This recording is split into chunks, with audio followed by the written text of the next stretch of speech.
Buo na ang legal team na didepensa kay dating Pangulong Rodrigo Duterte sa International Criminal Court. Mula sa The Hague, Netherlands, magbabalita live si Mon Gualvez. Mon, ano ang update dyan?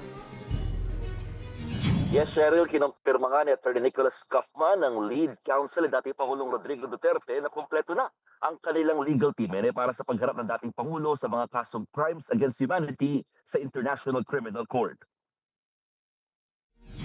Binubuo raw ng 5 international lawyers ang core defense team ni dating Pangulong Duterte.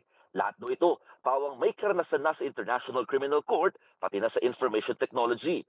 Git ni Attorney Kaufman, lahat daw dapat silang 5 ay pawang nakakaunawa sa pag-handle ng mga electronic evidence na isusumite sa korte. Bukod naman sa core legal team, may 2 Pilipinong abogado raw na tumutulong kina Kaufman.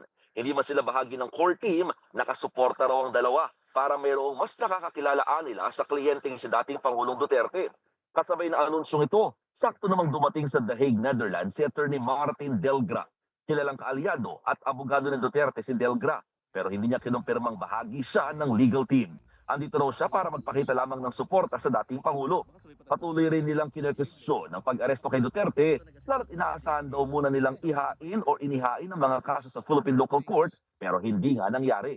Kampante rin daw ang kampo ng dating Pangulo sa pagkandidato nito bilang alkalde sa Davao City. Hit ni Delgra, mainit pa rin daw ang suporta kay dating Pangulong Duterte kahit nakadetain ito sa The Hague. Pakinggan natin ang ilang bahagi ng panayam natin kay Kaufman at Delgra. Electronic evidence, we get disclosed huge amounts of information through databases, and people who work in a core defense team have to have an understanding of how to use those information systems. Kung may kaso man, haharapin niya. Ang hindi namin na-anticipate na yung kaso palang haharapin dito sa Hague, hindi pala dun sa Pilipinas, because that is what we have been anticipating all along, na kung meron magpa-file ng kaso, haharapin.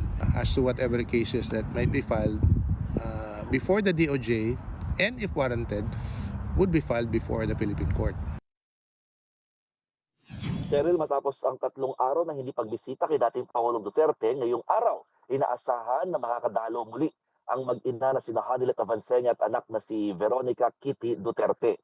Pero bago yan, naisuwalat na naghain si Kitty in behalf ng kanyang amang digong ng petisyon para magsagawa na ng oral arguments kaugnay sa illegal umanong pagpapaaresto ng dating Pangulo sa ICC.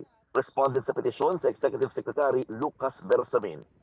Samantala, bagaman wala pang kumpirmasyon, ngayong linggo rin daw posibleng pagdating naman dito sa dahig ng isa pang kapatid ni Kitty na si Davao City 1st District Representative Paulo Duterte. Cheryl. Maraming salamat, Mon Gualvez.